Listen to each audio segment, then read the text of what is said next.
अष्टसिद्धि नवनिधि। ब्रह्म विद्या का रहस्योद्घाटन। हवा में उड़ जाना, पानी में चलना, शरीर को अदृश्य या छोटा बड़ा बना लेना, इस प्रकार की सिद्धियों का वर्णन किन्हीं किन्हीं पुस्तकों में मिलता है, पर आज उनका परिचय नहीं मिलता। हम ऐसे सिद्धों की तलाश में दुरह बने पर्वतों में मुद्दों तक भ्रमण करते रहे हैं। भारतवर्ष के कोने कोने की खाक छानी है। अनेक गुप्त प्रकट अज्ञात बहुविख्यात योगियों से हम घनिष्ठता पूर्वक मिले हैं और उनके तह तक पहुँचने का शक्ति भर प्रयत्न किया है। 20 वर्षों की निरंतर खोज में किंवदंतियाँ तो अनेक सुनी, पर ऐसी किसी सिद्ध पुरुष का साक्षात न हो पाया जो सचमुच उपरोक्त प्रकार की हवा में उड़ने आदि की सिद्धियों में युक्त हो।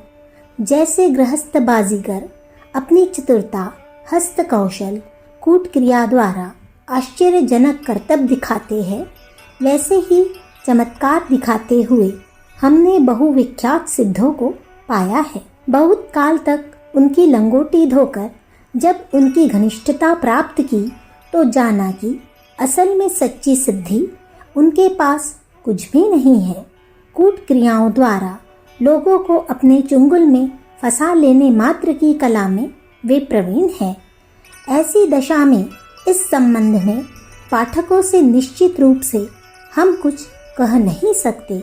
यह पंक्तियाँ हम निजी अनुभव के आधार पर लिख रहे हैं। जिस बात का हम स्वयं अनुभव न कर ले, उसके संबंध में पाठकों को कुछ विश्वास करने के लिए हम नहीं कह सकते।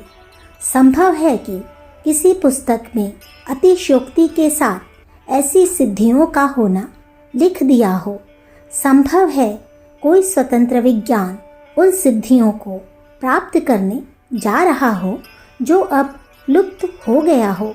संभव है ऐसी सिद्धियों वाले कहीं कोई अप्रकट योगी छिपे पड़े हो और संसार अभी तक उन्हें जान न सका हो।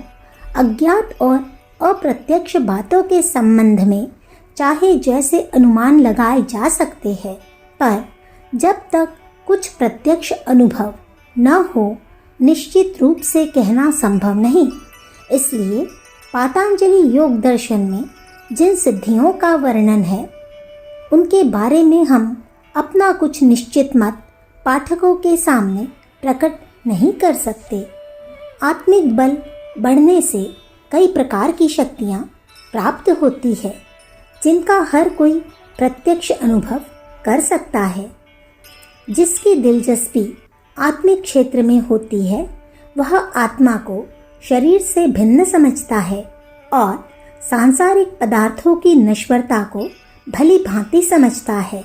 इसलिए थोड़ी वस्तुएं प्राप्त होने पर भी बिना कुड़कुड़ाए काम चला लेता है और वियोग, हानि, नाश आदि के कारण दुखी नहीं होता। 3/4 दुख मानसिक होता है। इनसे उसे सहज ही छुटकारा मिल जाता है। लोग दुख निवारण के लिए सारा जीवन खपा देते हैं, फिर भी संतोष की स्थिति प्राप्त नहीं होती, किंतु आत्मज्ञान से अनायास ही उसकी प्राप्ति हो जाती है। यह है पहली सिद्धि। आत्मभाव, प्रेम, सद्भाव, ईमानदारी, सेवा, सहायता की बुद्धि जागृत होने से अपना व्यवहार दूसरों के साथ बहुत ही उदार, विनम्र और मधुर होने लगता है। फलस्वरूप दूसरों का व्यवहार भी अपने साथ वैसा ही मधुर, सहायतापूर्ण एवं सरस होता है। मित्रों, प्रेमियों, हितचिंतकों और प्रशंसकों की संख्या बढ़ने से मन प्रसन्नता और प्रफुल्लता से भरा रहता है। यह दूसरी सिद्धि है। आत्मनिरीक्षण द्वारा कुवृत्तियों को पहचानकर उनसे बचने का प्रयत्न करते रहने से मानसिक शांति बनी रहती है। पापों की बढ़ोतरी नहीं होती। चित्त की शुद्धि होने से अंतःकरण हल्का होता रहता है और नाना प्रकार के मानसिक विक्षेप उठकर घबराहट, बेचैनी उत्पन्न नहीं करते। यह तीसरी सिद्धि है। चित्त की स्थिरता का शरीर पर भारी प्रभाव पड़ता है। इंद्रिय संयम और शांत मस्तिष्क के कारण शरीर निरोगी और दीर्घजीवी रहता है। यह चौथी सिद्धि है। सात्विक वृत्तियों के बढ़ने से धैर्य, साहस, स्थिरता, दृढ़ता, परिश्रमशीलता की वृद्धि होती है। इनसे असंख्य प्रकार की योग्यताएं बढ़ती है और कठिन काम आसान हो जाते हैं। यह पांचवी सिद्धि है। मनुष्यता की मात्रा बढ़ जाने से सब लोग उसका विश्वास करते हैं। विश्वासी के पथ प्रदर्शन, नेतृत्व और कार्यक्रम को लोग अपनाते हैं। उसके व्यक्तित्व की जमानत पर बड़े से बड़ा जोखिम उठाने और त्याग करने को लोग तैयार हो जाते हैं। बिना राज्य शासन करना छठवीं सिद्धि है। बुद्धि परिमार्जित होने के कारण दूसरों की मनोदशा समझने की योग्यता हो जाती है। निर्मल बुद्धि पर स्वच्छ दर्पण की तरह दूसरों के मन का चित्र स्पष्ट रूप से आ जाता है। अन्य व्यक्तियों के मनोगत भावों को समझकर उनके साथ तद अनुकूल व्यवहार करने से अपनी कार्य पद्धति सफल, लाभदायक एवं हितकारी होती है। यह सातवीं सिद्धि है। आत्मा की पवित्रता के कारण जीवन मुक्ति मिलती है, ईश्वर प्राप्ति होती है, सत चित आनंदपूर्ण स्थिति में निवास होता है, स्वर्ग और पुनर्जन्म मुट्ठी में रहते हैं। यह आठवीं सिद्धि है। इन अष्ट सिद्धियों को आध्यात्म पथ के साधक अपनी साधना के अनुसार न्यूनाधिक मात्रा में प्राप्त करते हैं। जिस सुख की तलाश में बहिर्मुखी व्यक्ति घोर प्रयत्न करते हुए मारे मारे फिरते हैं, फिर भी निराश रहते हैं, उससे कई गुना सुख अध्यात्म साधक अनायास ही पा जाते हैं। अष्ट सिद्धि के प्रभाव से उनका जीवन हर घड़ी आनंद से परिपूर्ण रहता है। दुख की छाया भी पास में नहीं फटक पाती। रिद्धियां व सिद्धियां दूसरों के ऊपर प्रभाव करने के लिए है। पहलवान शारीरिक बल को बढ़ाकर स्वाधीन जन्य सुख भोगता है, साथ ही उस बल के प्रभाव से दूसरों को हानि लाभ पहुंचाता है। इसी प्रकार आत्मिक पहलवानों की रिद्धियां सिद्धियां हैं। सिद्धियों के बल से अपने आप को उन्नत, पवित्र, शांत, निर्भय एवं आनंदित बनाता है और रिद्धियों के बल से दूसरों को हानि लाभ पहुंचाता है। नौ निधि निम्न प्रकार है। आत्मबल के साथ जो भावना दूसरे पर फेंकी जाती है वह बाण के समान शक्तिशाली होती है। उनके आशीर्वाद एवं श्राप दोनों ही फलदायक होते हैं। श्राप और वरदान की प्राचीन गाथाएं झूठी नहीं हैं। तपस्वी पुरुष सच्चे हृदय से किसी को आशीर्वाद दे तो वह व्यक्ति लाभान्वित हो सकता है और श्राप से आपत्ति में पड़ सकता है। यह प्रथम निधि है। तपस्वी पुरुष की मामूली चिकित्सा से असाध्य और कष्ट साध्य रोग दूर हो सकते हैं। उनकी चिकित्सा में आध्यात्मिक अमृत मिला होने के कारण ऊंचे चिकित्सकों की अपेक्षा भी वे अधिक लाभ पहुंचा सकते हैं। यह दूसरी निधि है। साधकों के आसपास का वातावरण ऐसा विचित्र एवं प्रभावशाली होता है कि उसमें रहने से लोगों में असाधारण परिवर्तन हो जाता है। बुरे और ढीले स्वभाव के व्यक्ति साधु पुरुषों की संगति में रहकर बहुत कुछ बदल जाते हैं।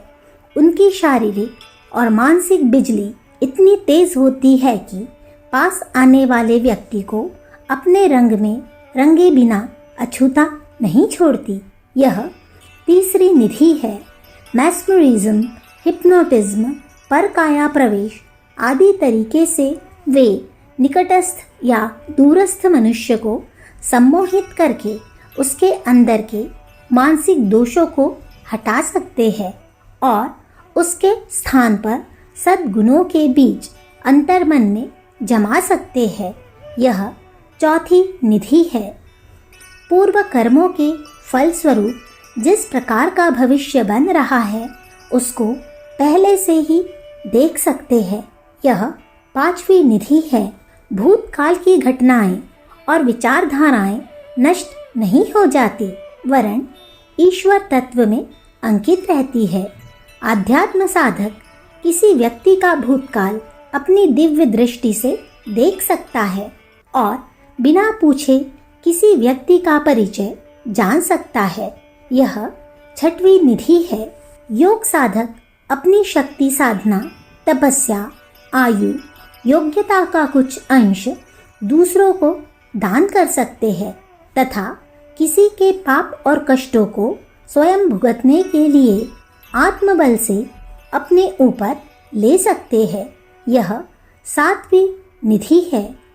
आत्मशक्ति से युक्त अपनी विचारधाराओं को अदृश्य रूप से ऐसे प्रचंड प्रभाव के साथ बहा सकते हैं कि असंख्य जनता को उन विचारों के सामने झुकना पड़े।